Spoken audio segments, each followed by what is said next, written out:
Thank you for joining us for another episode of Help Nobody Told Me. I'm Jasmine Shapiro. I'm a realtor with Berkshire Hathaway Home Services, here with my partner Shannon Johnson. And we are talking to Caleb Johnson, another Johnson.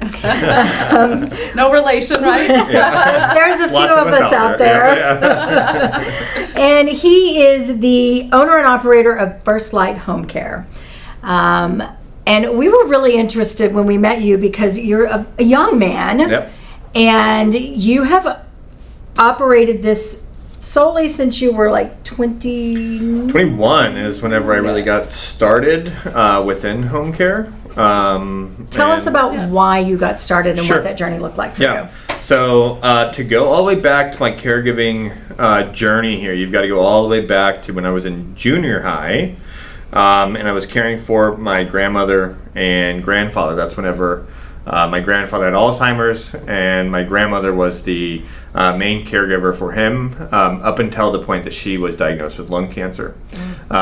Which, as a family, it's very hard to see that both of them going through both two different cruel diseases at the same time, and knowing that they both needed help. So fortunately, my mother was a nurse, so she would take care of them through the day, and whenever I was done with school, I would go in and take care of them. So and me and my mother did that for many, many years, going into high school for me. And that was it's been our life, is to take care of my grandmother and my grandfather. Eventually, unfortunately, they obviously both passed away. And I finished my high school career and went into college. And my mother decided to open up Firstlight Home Care originally back in 2011. Once I was done with schooling, I still had no idea what to do with anything else other than caregiving and business. So I decided to jump in with my mother. And when I was 21, I kind of jumped in with her, and she had to exit the business, so I kind of had to take over, which was a little bit of a surprise, but we decided to try it out and see how I could do, and we've done really well since then. So that's... And I think that history gives you a very different, more compassionate perspective of this whole business. Yeah, and I would agree. This is something that it's truly a mission for me to take care of people. It's something, I don't know if I'll ever do anything else other than this. Caregiving is a very special thing to my heart. I see it every day affecting the families that we care for. I know it makes a difference. I know it makes people's lives better. I know it allows them to age where they want to age, and those are very important things to me. And I've seen it personally with my family, and I've seen it in many, many homes that we have helped along the way. So I do believe it makes a difference on why you're doing this type of thing, which is an important thing to ask if you are looking for home care, is why is the owner involved in this? What made them get into this? Because some of them don't have a passion that it takes, because it is very important to find that. So. And has it evolved, or have you changed it since your mother exited? Yeah, that's a good question, actually. Yes and no. Yeah, obviously we're two different people, and we have two different leadership styles. She brought in a ton of passion and a ton of with her nursing experience. She had a ton of medical knowledge that I did not have. I went to school for business, and she does not have that. So really, it ended up being where I still, to this day, I still talk to my mother about different scenarios that our families are going through, and see what her thought process would be in terms of the medical approach. And then I am very good at structuring it in a way that works for a family on the business side, because there's many different ways to schedule and handle the caregiving needs of a family, and you have to look into the finance portion, the care needs, the availability of the family caregivers at that time, and trying to come up with a plan there. And I think I have a knack for that, that makes it work really well for the family.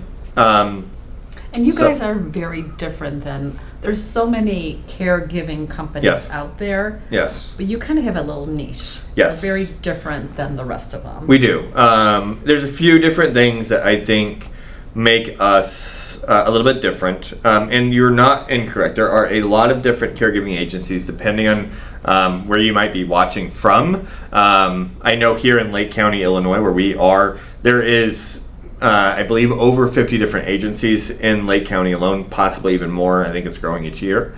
But we have taken the approach of simplifying home care to the best of our ability. So I want to make it as simple as possible for a family to access care that they need. That's priority number one for me. So making sure that if you only need a little bitty tiny bit of care, which is a lot of the times all somebody needs to allow them to still effectively caregive for their loved one, maybe they just need 3 hours out of the house. I will give you 3 hours one time a week if that's all you need. And I can go all the way up to 24/7 care, so I can do everything in between. A lot of agencies do not want to go through the work that it takes to staff for one shift a week because they don't find it to be lucrative. That's not my priority. My priority is to give you the care that you need. If it's only 3 hours once a week, that's fine. If that gives you enough time to get out of the house, go run an errand, go to your doctor's appointment, go get your nails done, go get your hair done, whatever it may be, that's self-care or priorities for your life, because as a caregiver we forget about ourselves so often. So that is why I try to make it simple for them. I don't have a lot of restrictions. I do have to have that 3 hour minimum just because I've got to make it worth it for my caregiver to come out. Sure. They've got to be able to at least get some type of pay to come out. So that's why I keep it, but 3 hours is all I ask. And on top of that, I try to keep everything simple. I don't require deposits, which many agencies do. I don't require a length of time to stay with me. If you only need me once and that's all you need, you can call me and I will make that work for you. I try to have as little barriers to care as possible. That's my main priority. Just so that anybody that does need it, if they only need a little bit, they still have an option.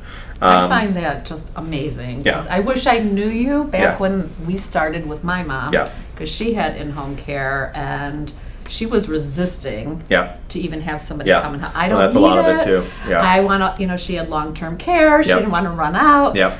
And it was a real struggle even to get her to agree to it. Yes. Then the agency that we worked with, they were sending different people all the time, and she didn't like that. Yeah. Not having And that's something else that consistency. you're a big proponent of, right? Oh yeah. You want to assign that caregiver. Yeah, consistency, reliability of the Yes. caregiver is numero uno for sure. I mean, that Yeah. is, you can, especially whenever you're working with seniors who may or may not have dementia, they have to have consistency. Yeah. If the faces, they might not remember the name, they may not remember exactly why they may recognize this person, but they will remember a face. More often than not, they will always remember a face or how that person made them feel. Mm-hmm. So if you have consistency there, it turns out to be a much better experience. That's the truth.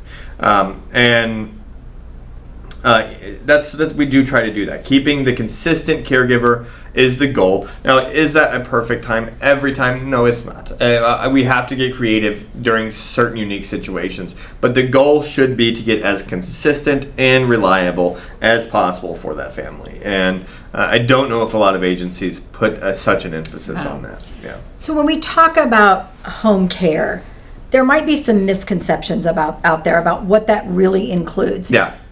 There are certain things you can and cannot do. Correct. So what does that really encompass? What can you do for a family? Yeah. So I'm going to back up just a second here to separate. I want to separate two different types of things that are very confusing for a lot of people. There's a service that is home health care. That is not what I do. I do home care, and they're so closely related that a lot of people have such a hard time differentiating between the two. So I'm going to try to break it down as easily as possible. Home health care is whenever they send out a nurse, a physical therapist, an occupational therapist, a speech pathologist, or a speech therapist.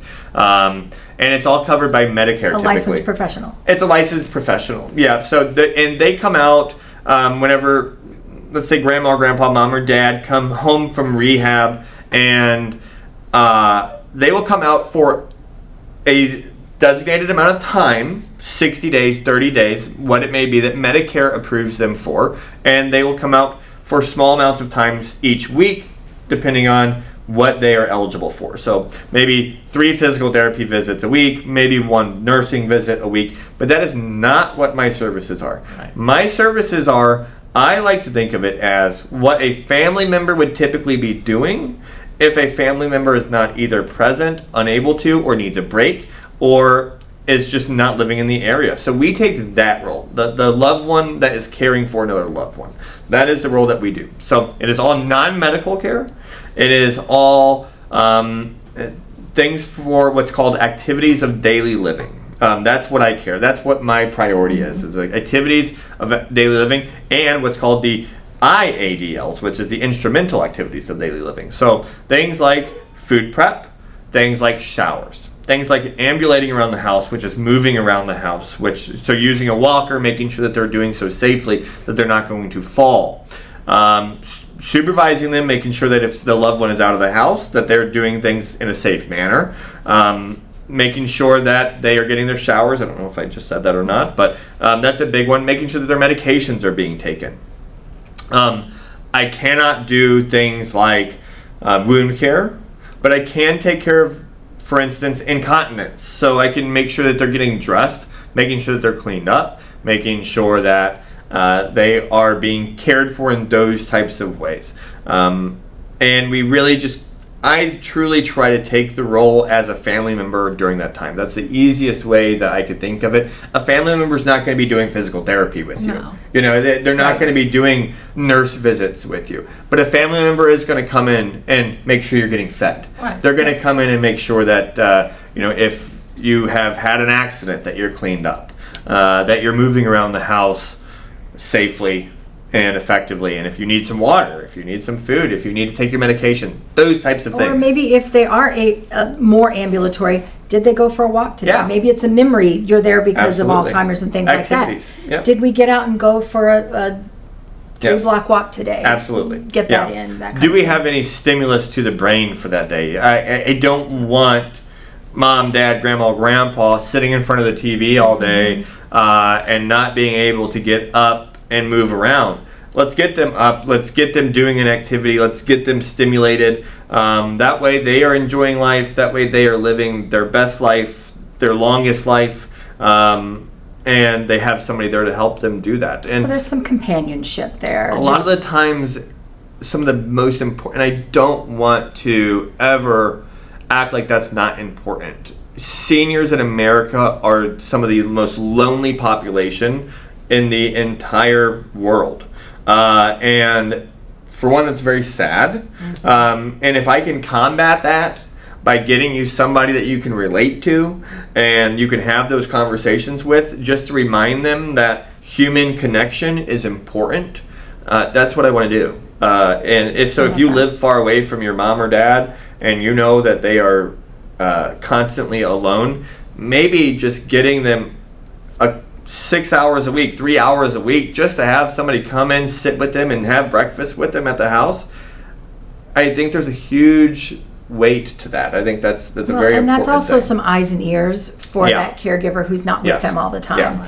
Yes. That they can say, hey, I noticed X, wasn't done, or a change in behavior, or whatever that might be, which is really helpful to someone who just can't be there every day. Absolutely. Or I've had many families that mom or dad live here in this area and they have been forced to move away due to their careers. And they know mom and dad are doing well, but they want to make sure that there's somebody that comes in and checks in on them. So we'll do Mondays, Wednesdays, Fridays, just come in, say hi. If mom or dad kick us out of the house, for that day because they have something going on, not a big deal. Not a big deal. We know they're doing good. We got eyes on them. Right. They had something planned. We'll call the daughter or call the son and say, hey, just so you know, mom's doing good. She just told us she doesn't need us today, but she's fine. She has all the bridge girls over and she doesn't need us exactly, there. yeah. So, and then we can go all the way into hospice care too. So, not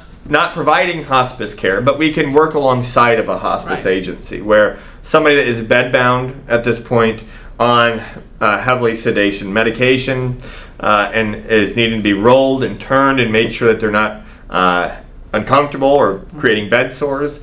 We can help with that and make sure that the family, oftentimes in those moments, the family are the ones that are required to give them a bath, wipe them down, make sure that they're clean, make sure that they are transitioning as smoothly as possible. And we will come in and do that too. So we can do everything in between from there. So that's a long list of things absolutely. that home care can provide. Yes. Right. And we went through all of Kayla's background because we felt like it was really important for you to understand how someone as young as he is has the capacity and the compassion to work in this industry. Because I think there's a I've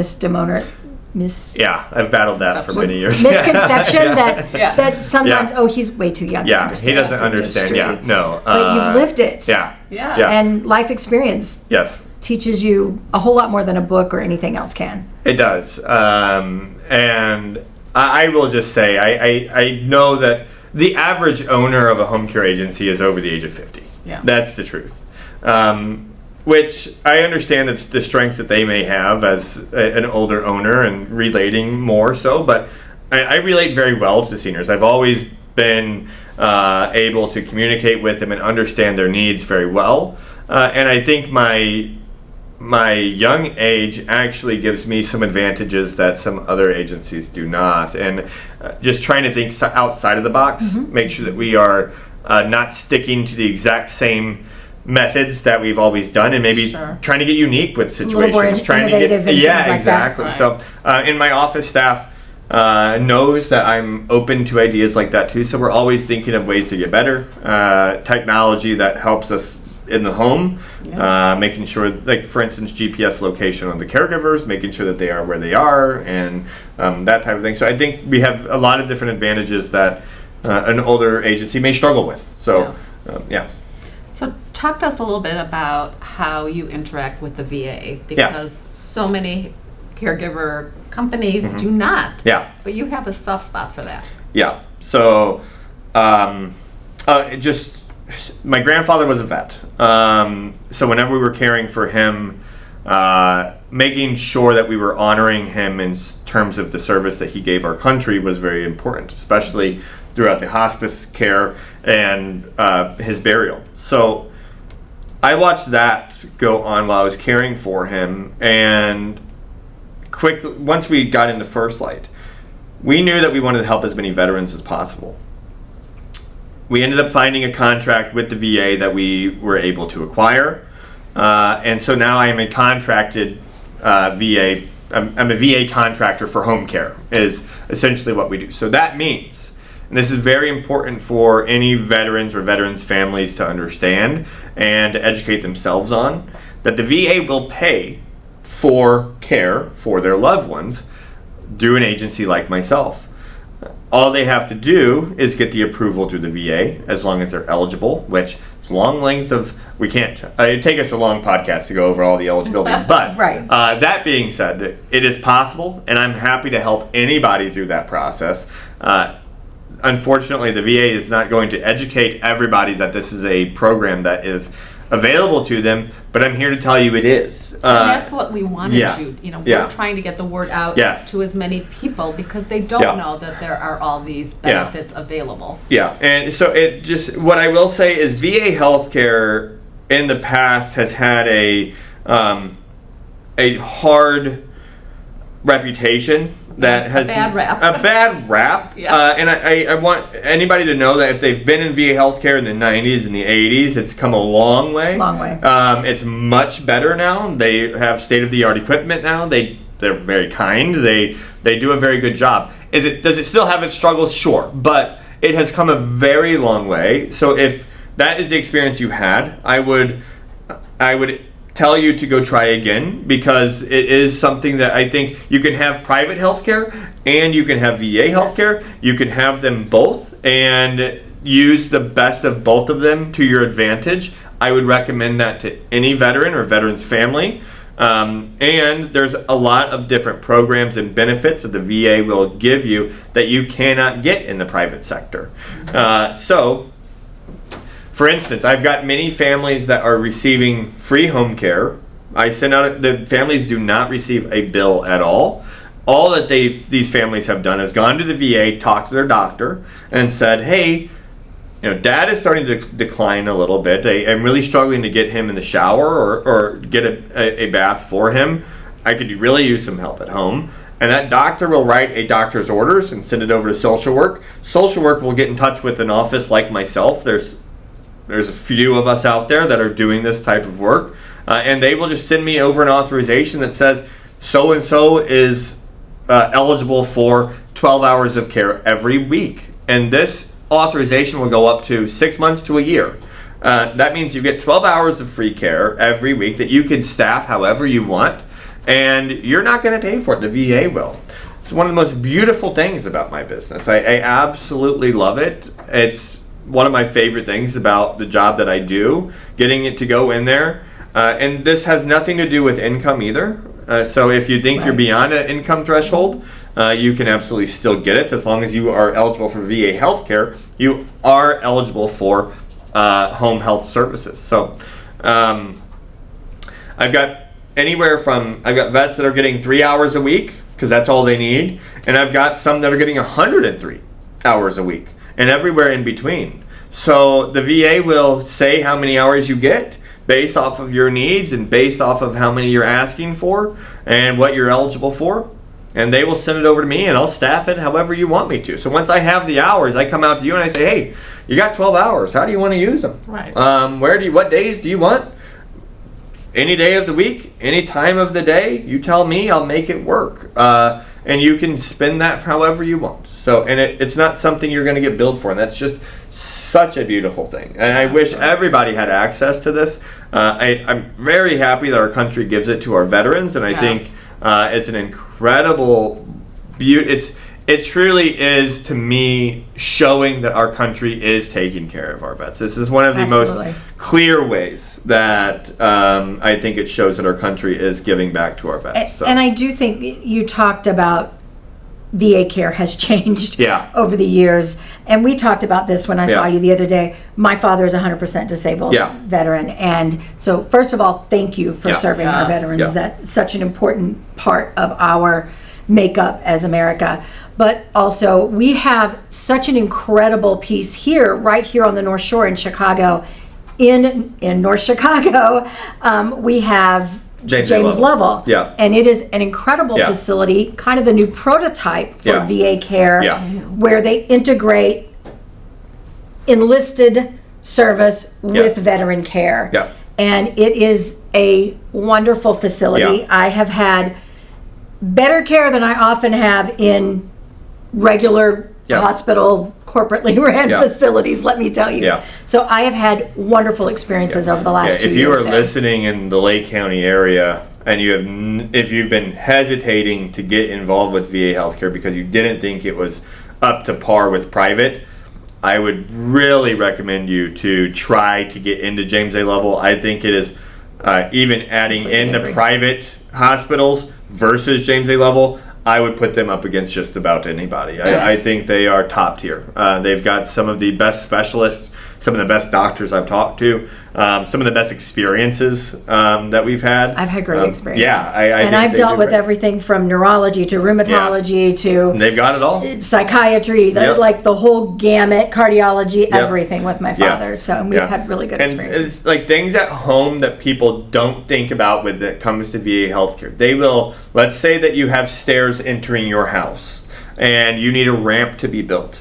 The VA has benefits to allow you to have them build you a ramp to get in and out of your house to keep you at your house longer. They have the home care benefit. They do, if you're eligible, you could also have a doctor come out to your house. They have the at-home doctor care too. So there's a lot of things that I don't think that people understand the VA is able to help with. And I would just really say, if you're entering older ages and you are a vet, you're not within VA healthcare, go ahead and enroll. Even if you don't need it now, enroll in VA healthcare now. That way, in the event that you do need it, we're not scrambling, because it does take time to enroll. It is a process, and you don't want to wait until, and I've had many, it's the worst feeling in the world walking into a home knowing it's a vet and they need help, and they need help right now. And I have to tell them that we've got to go through this process, because this is the only way to do it. And it's going to be a month, 2 months, 3 months before they approve anything, because it is a process. So go through that now. So then, if it is a process for VA, or even if you're just Medicare, what are, like, if a family starts noticing things, when should they start this process? Like, what are the first things that they should look for, and when they should start to reach out to you? So in terms of reaching out to me, I would say anytime. There's a lot of different factors that go into this, and there's the financial portion of it. If you have to pay out of pocket, I understand. But if the finance is not a problem, let's just say in a perfect world that financial issues are not there, when should care start? It's whenever there's any type of memory impairment starting. So if there's any type of cognitive decline, if you're starting to see that grandma, grandpa, mom, or dad are starting to forget things a little bit more, let's get a caregiver involved with them now so they can get used to this. Because it's gonna, the further along they go into a memory impairment or a cognitive decline, the harder it is going to be to introduce them to newer people. So get them started on that now. Whether it is, if you can find an agency like myself that'll just do 3 hours a piece, get it started. That way that they are more familiarized with how it works. Hey, there's somebody coming into my house to help me. Sometimes that can be very hard to understand, and they can be very hesitant to do so. So I would say any type of memory impairment, any type of ambulation need that is starting to worry them, walkers being involved, I would say that could be an indicator. One of the biggest indicators is if you ask mom or dad and they say that they're not showering as much as what you know they have in the past. That is one of the biggest indicators. Wow. And the reason why is because, and I tell families this all the time, the bathrooms, whenever you're an able-bodied, safe person, you're not afraid of a bathroom. Whenever you start to have imbalances and you're not as strong anymore and you're more frail and your skin is weaker, the bathroom, if you think of a bathroom, it is a hard surface all around. You're adding water to that hard surface. Right. There's sharp corners on all of the sinks. This is a dangerous room for a senior, and you don't think about that. No, you don't. So what ends up happening, and nobody does this, it's something that happens in the background, unconsciously. They start doing less and less showers because they're starting to realize the burden and the safety risk. They don't even realize they're doing it. They're just showering less. So if they're only down to 1 shower a week, it's probably because they realize that every time they enter that shower, that is a risk. It's a scary thing. Yeah. So if you're noticing that, get us involved. Get an agency like myself involved so that we can come. If they're not comfortable with us showering them entirely, that's okay. At least allow us to be there in the house while they are showering. Right. In the event something does happen, that they're not stuck without help for a long period of time, because that is the saddest of stories, that somebody has fallen in the shower and gone 24 hours before somebody found them. Or 72, I've heard of horrible stories that could easily be prevented if you just put a caregiver in the house while they need to shower. So 3 days a week, 9 to 12, we come in, we help them get a shower, we make sure they get a good meal that morning, a fresh cooked home meal, not heated up, just a good home-cooked meal, get their medications, get some water in you, start that day off right, and that sets the whole week off much better. That way on the days that they don't have help, they had it yesterday, so Right. they are stronger today. They can get up. They're not going a length of time without a good meal and a good start of their day. I would highly recommend that. If that's one of the biggest indicators, is the hygiene. If you start seeing that start to decline, that's a big red flag, and I would recommend either family gets involved or you get an agency involved so that we can get some help for them. Wow. You've given us so much great information. I feel like we need you back for another Yeah. episode I'm happy because to. we cannot discuss everything in Yeah. this one podcast. But we're so grateful you were here today. Yeah. No, thank you for having me. We're going to have all your contact information on our show notes. Awesome. And we're going to have you back, hopefully, Yeah. again soon. I'm happy to, yeah. So, Caleb, Very thank you good. so much for And being Caleb here. just started his own Yeah. podcast. I did. Oh, yeah. Yes, it's called Rooted in Care, sponsored by Firstlight Home Care. I've got one episode done so far, so I am going to start pumping some episodes out. We've got a little tweaks that we've got make a couple things done, but it's going to be fun. So We'll link that to our podcast Awesome. show notes as well. Awesome. Thanks So so you much. can hear Alright. more of what he has to say. Very good. Thank you so much for joining us. And come back again next week for another episode of Help. Nobody told me.